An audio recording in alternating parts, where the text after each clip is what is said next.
अस्सलाम वालेकुम नाज़रीन, प्रोग्राम कराची टुडे और मैं हूं आपका मेज़बान बिलाल खान। मिल्लत का पासवां है मोहम्मद अली जिन्ना, मिल्लत है जिस्म जहाँ है मोहम्मद अली जिन्ना। बानी पाकिस्तान कायदे आज़म मोहम्मद अली जिन्ना का आज 145वां यौम विलादत जो मनाया जा रहा है, बड़ी धूमधाम से मनाया गया। ये वो शख्सियत हैं जिसके बारे में मैं आपको बताऊं कि बरसग़ीर के मुसलमानों को पाकिस्तान जैसी सरज़मीन एक तोहफ़ा दिया आज़ाद वतन की सूरत के अंदर, और ये कहा कि ये आज़ाद वतन है, यहाँ पर तमाम मज़ाहिब को आज़ादी होगी अपनी प्रैक्टिस करने के लिए। अगर इनकी तारीख़ पैदाइश की बात की जाए, आज के दिन 25 दिसंबर 1876 को कराची के वज़ीर मंशन में विलादत हुई। उसके बाद सिंध मदरसतुल इस्लाम से इब्तिदाई तालीम हासिल की।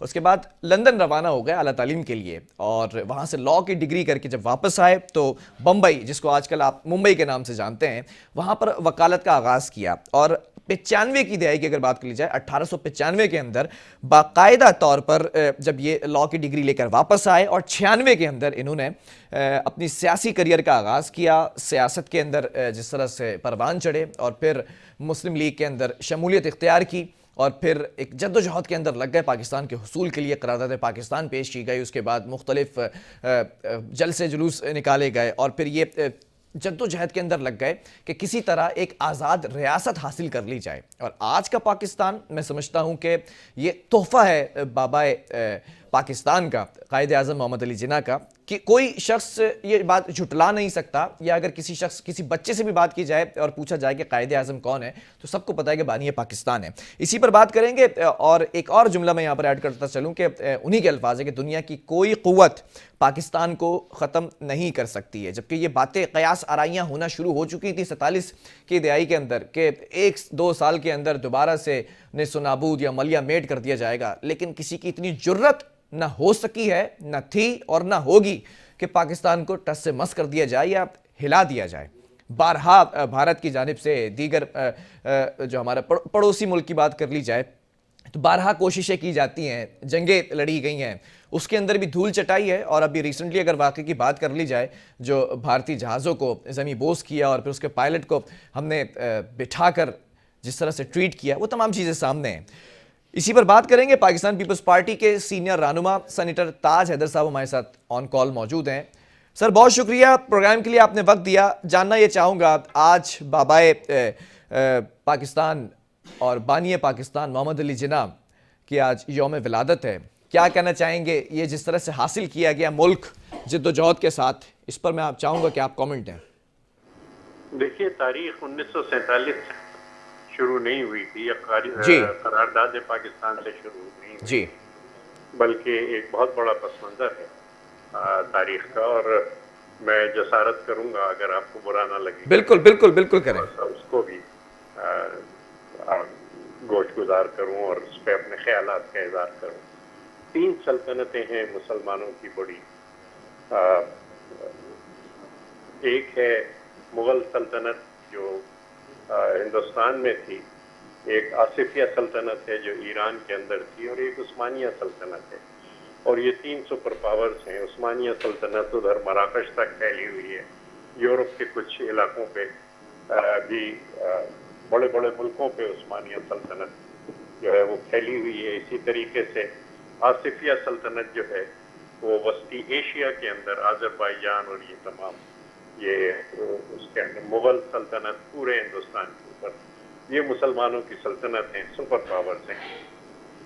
फिर एक दौर आता है जब साइंस और टेक्नोलॉजी आगे बढ़ी, और अक़वाम यूरोप ने साइंस टेक्नोलॉजी जो थी उसके अंदर एडवांस किया। जागीरदारी निज़ाम मईशत को छोड़ के और सरमायादाराना निज़ाम मईशत पे आए, इंडस्ट्रियल रेवोल्यूशन आया।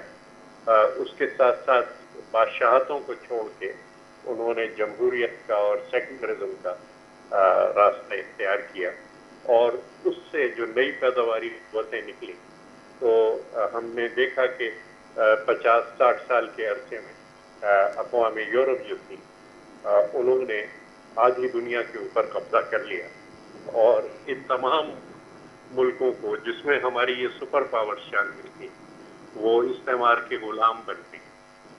जिस वक्त हम देखते हैं कि तहरीक शुरू हुई मुसलमानों की, और जाहिर है कि मुसलमानों में बड़ी तशवीश इस बात पे थी और बहुत परेशानी थी कि हम सुपर पावर्स होते थे और आज हम अक़वाम मग़रिब के ग़ुलाम हैं। तो उसके लिए दो चुने गए। एक रास्ता तो है इस्लामी बुनियाद परस्ती का, कि हमारे उलमा ये सोचते थे कि नहीं, हम उसी बुनियाद की तरफ लौटें, यानी वही शहनशाहियत, बल्कि जिसको वो खिलाफत कहते थे, जी। उस्मानी जो थे वो खिलाफत कहते थे, हम उस तरफ लौटें और उन्हीं चीज़ों को फिर से राइज करें तो हम अपनी अज़मत रफ्ता को पा सकते हैं। दूसरे एक जो तसव्वुर था और फिक्र थी वो ये थी कि अक़वाम यूरोप ने जो कुछ किया है, जो तब्दीली उनके अंदर लाई है और जो जदीदियत है, उसको हम इख्तियार करें और साइंस की तालीम हो और कानून की तालीम हो और जो जदीद उलूम हैं उनमें तहसील इल्म करें, तब हम आगे रास्ता बना सकते हैं। 1857 इट्स अ डिफाइनिंग मोमेंट। बिल्कुल। कि लोग उठे, जिहाद के फतवे आए, जिहाद हुआ, लेकिन जो अंग्रेज़ थे वो बेहतर मुनज़्ज़म थे और अंग्रेज़ों के पास बेहतर हथियार थे और वो हमारा जो जिहाद था उसमें हमें शिकस्त हुई। और सिर्फ अगर आप देखें तो सिर्फ दिल्ली के अंदर 5 लाख मुसलमानों को फांसी दी गई, सिर्फ इस जुर्म में कि वो मुसलमान थे। अब तारीख की कसौटी पे ये फिक्र, ये नज़रिया इस्लामी बुनियाद परस्ती का, ये इसको शिकस्त हुई। और उसके बाद हम देखते हैं कि एक दूसरे नज़रिए को फ़रोग़ होता है जो इस्लामी कौम परस्ती, जिसे मुस्लिम नेशनलिज्म आप कहें, और मैं समझता हूँ कि सर सैयद अहमद खान पहले वो मुसलमान हैं और उन पे भी कुफ्र के फतवे लगाए गए। इसी पर बात करेंगे, लेकिन एक वक्फा लेंगे यहाँ पर और उसके बाद कंटिन्यू करेंगे।